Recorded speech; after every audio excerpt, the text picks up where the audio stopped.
Lotus reality and agro farming వారు premium farm land projects మన పొలం ఫేజ్ 1, 2 మరియు 3 కంప్లీట్ చేసుకొని మన పొలం phase 4 Wasar village at Narayana Khed లో ఆగస్టు 15 ఇండిపెండెన్స్ డే రోజు గ్రాండ్ లాంచ్ చేయడం జరుగుతోంది.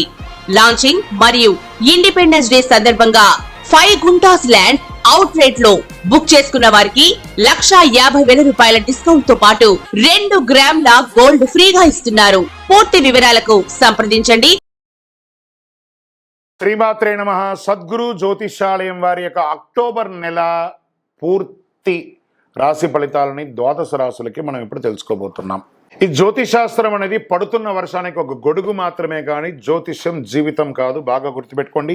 మీరు మిమ్మల్ని నమ్మండి, మీ కులదైవాన్ని నమ్మండి, మీ ఇష్టదైవాన్ని నమ్మండి. మీరు చేస్తున్న వృత్తి వ్యాపారానికి న్యాయంగా ఉండండి. తప్పకుండా మీ రాశి ఫలితాలు అద్భుతంగా ఉంటుంది. సకల దేవతలు మీకు అనుగ్రహిస్తారు. ఇంకా కొంతమంది లేదండి, కొంచెం మానసికంగా మేము ఒత్తిడిగా ఉన్నాము అనుకున్న వాళ్ళు మీ పరిసర ప్రాంతాల్లో ఉన్నటువంటి సద్గురువులను సంప్రదించి మీ యొక్క జ్యోతిష్యాన్ని తెలుసుకోండి. లేదా మా ద్వారా తెలుసుకోవాలనుకుంటున్నారా, దయచేసి చెప్తున్నాను, అర్ధరాత్రి కాల్ చేయడం మానేయండి. 21 వయసు లోపు ఉన్న వాళ్ళు అడగకండి. 60 వయసు ఉన్న పెద్దవాళ్ళు దయచేసి, మీరు అందరూ 60 సంవత్సరాలు పొందినవారు కాబట్టి అసలు అడగకండి. ఇల్లీగల్ అఫైర్స్ వద్దు, ఆర్థికమైనటువంటి సమస్యలు వద్దు, విద్యార్థులు అసలు చేయకండి.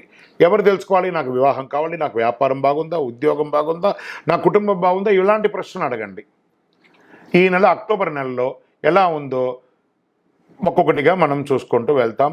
జ్యోతిషాస్త్రరీత్యా ద్వాదశ రాశుల్లో 9వ రాశి అయినటువంటి ధనుసు రాశి మిత్రులారా, మీరు మూలా నక్షత్రం 1, 2, 3, 4 పాదములు, పూర్వాషాఢ నక్షత్రం 1, 2, 3, 4 పాదములు, ఉత్తరాషాఢ నక్షత్రం మొదటి పాదానికి జన్మించిన మీరు ధనుసు రాశి వారిగా పరిగణించబడుతున్నారు. మీకు ముందుగా దసరా శుభాకాంక్షలు, దీపావళి శుభాకాంక్షలు కూడా చెప్పచ్చు. ధనుసు రాశి మిత్రులారా, అక్టోబర్ నెల సూర్యుడు 10వ ఇంట్లోనూ తన సొంత రాశిలో బలంగా ఉన్నాడు. రాహు ఈ నెల 5వ ఇంట్లోనూ, 11వ ఇంట్లో శుక్రుడు, బృహస్పతి 7వ ఇంట్లో, శని 3వ ఇంట్లో తిరోగమనంగా ఉన్నాడు. మిశ్రమ ఫలితాలను పొందుతారు. అనవసరమైనటువంటి గాసిప్స్, మనకు అక్కర్లేని విషయాలను మాట్లాడకండి. కొన్ని రోజులుగా ధనుసు రాశి వారికి బాగుంది.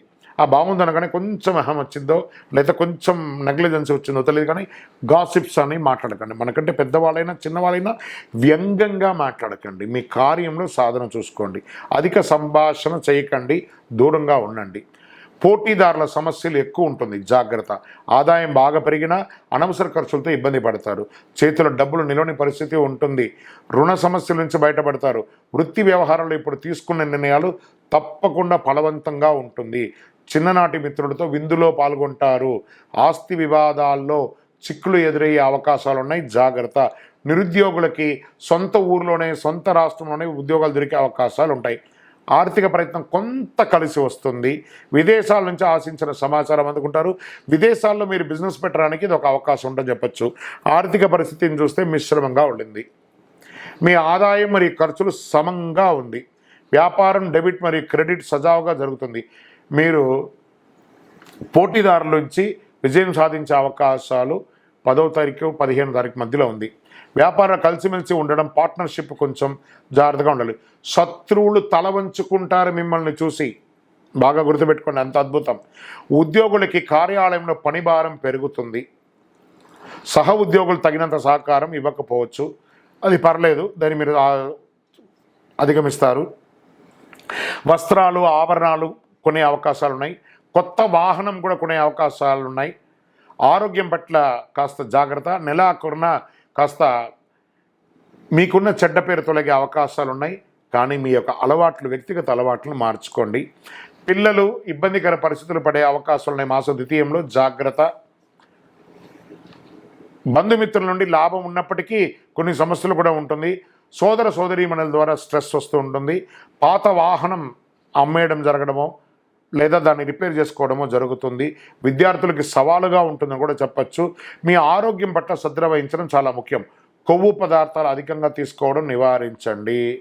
కొలెస్ట్రాల్ పెరగడం, బరువు పెరగడం, జీర్ణ సమస్యలు పెరగడం ఇవన్నీ జరుగుతూ ఉంటాయి. రాజకీయ నాయకులకి మిశ్రమంగా ఉంది. షేర్ మార్కెట్ ఈ నెల వద్దు, ముట్టుకోకండి. మీడియా రంగం వారికి మిశ్రమం. ఈ నెల అదృష్ట రోజులు అని చెప్తే 2, 7, 8, 11, 15 అని చెప్పచ్చు. చంద్రాష్టమం సెప్టెంబర్ 26, 9, 2024 5 గంటల 12 నిమిషాల మధ్యాహ్నం నుండి 29, 9, 2024 3 గంటల 18 నిమిషాల ఉదయం వరకు చంద్రాష్టమం ఉంటుంది. కాబట్టి ఈ 2.5 రోజులు జాగ్రత్తగా ఉండండి. పరిహారం: శనివారాల్లో శని భగవానునికి ప్రార్థన చేయండి. కొబ్బరి నూనెతో దీపం వెలిగించండి, చాలా లాభాలు పొందుతారు. అతి శక్తివంతమైనటువంటి కరుంగాళి మాలను ధరించండి. మీ వ్యక్తిగతమైనటువంటి జాతకం తెలుసుకోవడానికి కింద నంబర్కి మీ యొక్క date of birth, time of birth, place of birth WhatsApp చేయండి. మీ యొక్క ఇష్ట దైవం దగ్గర పోయి మీ వయసు ఎంత ఉందో అన్ని దీపాలు వెలిగించండి. విజయోస్తు. ఆ శ్రీకృష్ణ భగవాన్ యొక్క పిల్లలు ఉన్నారు, వాళ్ళ గురించి చాలామందికి తెలియదు. శ్రీకృష్ణుడికి కొడుకు, కూతురు అందరూ ఉన్నారా? అవును, ఉన్నారు. దాన్నే మనం ఇప్పుడు తెలుసుకోబోతున్నాం. హిందువులు ఎక్కువగా ఆరాధించే దేవుడు శ్రీకృష్ణుడు ప్రధాన పాత్ర పోషించిన వాడు. దశావతారాల్లో ఒకరుగా ఉంటున్నారు. చిన్ని కృష్ణుడు, ఆయన ఆలైల కృష్ణుడు అంటారు, లడ్డు గోపాల్ అంటారు. భారతదేశంలో మాత్రమే కాకుండా ప్రపంచవ్యాప్తంగా పూజలు అందుకుంటారు. ఆయన జీవితం చాలా ఆసక్తికరంగా ఉంటుంది. కన్నయ్య చిన్నప్పుడు ఎంతో చలాకీగా ఉండేవాడు. పెద్దయ్యాక మహాభారతంలో ముఖ్యమైనటువంటి పాత్ర పోషించింది ఎవరంటే అది శ్రీకృష్ణ భగవానుడే. అర్జునుడికి గీతోపదేశం చేశాడు. శ్రీకృష్ణుడు చాలా పెద్ద కుటుంబం ఉందండి. భగవద్గీత అనే ఒక మహత్తరమైనటువంటి సబ్జెక్ట్ని మనకు అందించినటువంటి ఒక మహానుభావుడు. ఈ కుటుంబం ఎంత పెద్దది అంటే జగమంత కుటుంబం నాది అంటారు చూస్తారా, అలాంటి జగమంత కుటుంబం ఆయనది. కానీ ఆయనకంటూ ఒక వ్యక్తిగతమైనటువంటి ఒక కుటుంబం కూడా ఉంది. శ్రీకృష్ణుడు రుక్మిణి, సత్యభామ, జాంబవతి, కాళింద, మిత్రవింద, నాగ్నజితి, భద్ర, లక్ష్మణ అని 8 మందిని వివాహం చేసుకున్నారు వారు. వీరిలో ప్రతి ఒక్కరితో వారికి పిల్లలు, ప్రతి ఒక్కరికి కూడా పిల్లలు ఉన్నారు. శ్రీకృష్ణ భగవానికి కొడుకులు, కూతుర్లు కూడా ఉన్నారు. వారు ఎవరు అంటే వీళ్ళందరూ కూడా హిందూ పురాణాల్లో చాలా ముఖ్యమైనటువంటి పాత్ర పోషించిన వారే అని మనం తెలుసుకోవాలి.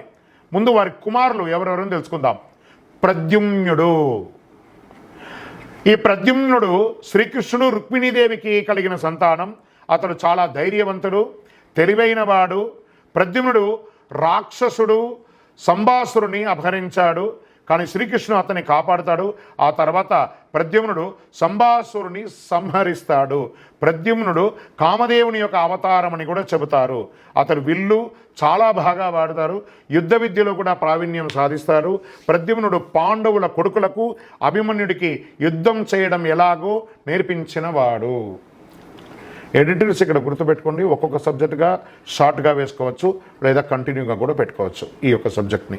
ఎందుకంటే శ్రీకృష్ణుని యొక్క కుమారుని పేరు అని కూడా పెట్టి దాన్ని మీరు ఇంకా తమ్లైన్ ఎలా పెట్టుకుంటారో అలా చేసుకోవచ్చు. తర్వాత శ్రీకృష్ణుని యొక్క ఇంకొక కుమారుని యొక్క పేరు కృతవర్మ. కృతవర్మ యాదవ యోధుడు, సైన్యాధ్యక్షుడు. ఈయన కృష్ణుని సమకాలికుడు అని కూడా చెప్తాడు. కృతవర్మ శ్రీకృష్ణునికి మన బయలాజికల్ సన్ కాదు, ఆత్మబంధువుగా ఉన్నటువంటి, కానీ శ్రీకృష్ణుడు అతని కొడుకులాగే చూసుకుంటుంటాడు. కృతవర్మ మహాభారత యుద్ధంలో పాండవులకు సహాయం చేస్తాడు. అతడు చాలా ధర్మం గలవాడు, చాలా ధైర్యవంతుడు. శ్రీకృష్ణుని యొక్క ఇంకొక కుమారుని యొక్క పేరు సాంబడు. శ్రీకృష్ణునికి జాంబవతికి పుట్టిన మొదటి పుత్రుడు సాంబడు. అతను చాలా అల్లరి చేసేవాడు, తన తండ్రి వంశాన్ని నాశనం చేసేలా పనులన్నీ చేసేస్తుంటాడు. అందుకే అతని గురించి బాగా ఎవరు చెప్పిన చరిత్ర ఏం పెద్దగా లేదు. సాంబుడు చేసిన తప్పుల వల్ల మహర్షి దుర్వాసుడు శపిస్తారు. దాంతో యాదవ వంశం అప్పట్లో ఇబ్బంది అయ్యిందని కూడా వినేవారు. ఇక శ్రీకృష్ణుడికి మనవడు, కొడుకులు అయ్యారు కదా, ఇప్పుడు మనవడు అనిరుద్ధ పేరు. శ్రీకృష్ణునికి మనవడా? ఇవన్నీ ఎక్కడ కొత్తగా ఉంది కదా. ఎస్, శ్రీకృష్ణుని యొక్క మనవడు అనిరుద్ధ. అనిరుద్ధుడు శ్రీకృష్ణుని యొక్క మనవడు అవుతాడు. అతని తండ్రి ప్రద్యుమ్నుడు, తల్లి రుక్మావతి. అనిరుద్ధుడు చాలా ధైర్యవంతుడు, చాలా తెలివైనవాడు. అనిరుద్ధుడు రాక్షసుల రాజైన బాణాసురుని కూతుర్ని యొక్క ప్రేమిస్తాడు. ఎంత అద్భుతంగా ఉంది చూసారా. తర్వాత ఇప్పుడు శ్రీకృష్ణుడికి కూతుర్లు. శ్రీకృష్ణుడికి కూతుర్లు ఉన్నారా? వాళ్ళెవరు? వారి పేర్లు మనం తెలుసుకుంటాం. ప్రజలు శ్రీకృష్ణుని కుమార్తెలు చరిత్ర పౌరాణిక గాథల గురించి పెద్దగా ఎవరికి తెలియకపోవచ్చు కూడా, కానీ కన్నయ్య జీవితంలో కీలక పాత్ర పోషించారు వారు. వారిలో అత్యంత ముఖ్యమైన 3 గురించి తెలుసుకుందాం. వారెవరు? మొదటి కూతురు అని చెప్పుకొచ్చే సుశీల. శ్రీకృష్ణుడు రుక్మిణి దంపతులకు సుశీల జన్మించారు. ఆమె చాలా తెలివైనది, చక్కని స్వభావం గల ఆమె క్షత్రియరాజు కుమారుణ్ణి పెళ్లి చేసుకున్నది. రైట్. మరియు శ్రీకృష్ణుడి ఇంకొక కుమార్తె భద్ర, కన్నయ్య జాంబవతికి భద్ర అనే కుమార్తె పుట్టింది. శ్రీకృష్ణుడికి జాంబవతికి భద్ర అనే యొక్క కుమార్తె పుట్టింది. అలా ఆమె తెలివైనది, పాండవులకు శత్రువైన దుర్యోధుని వివాహం చేసుకున్నది. చూడండి ఇది ఎలా ఉందో, ఇదే కథలో ట్విస్ట్లు అంటారు చూసారు అలా. తర్వాత స్వామివారికి శ్రీకృష్ణుడికి ఇంకొక కూతురు చారుమతి. ఈ చారుమతి శ్రీకృష్ణుడు సత్యభామ దంపతులకు పుట్టింది. ఆమె చాలా అందంగా ఉంటుంది. కృతవర్మ కుమారుని ఆమె పెళ్లి చేసుకున్నది. ఇవన్నీ కూడాను శ్రీకృష్ణు యొక్క జన్మ వృత్తాంతంగా తెలియడం జరుగుతుంది. ఇది అందరూ కూడా దాచిపెట్టుకోండి, వింటూ ఉండండి. మీ పిల్లలకి నెక్స్ట్ జనరేషన్కి ఇవ్వండి, తెలియజేయండి. మీరు అందరూ కూడా క్షేమంగా ఉండాలని అఖిలాండ కోటి బ్రహ్మాండ నాయకుడు శ్రీ ధర్మశాస్త్ర అయ్యప్ప స్వామి వారి యొక్క 18 అవతారాల దేవాలయం జీవకోన తిరుపతిలో మీకోసం ప్రార్థన చేస్తుంటాం. మీరు కూడా ఒక్కసారి తిరుపతి దర్శనానికి రండి. విజయోస్తు.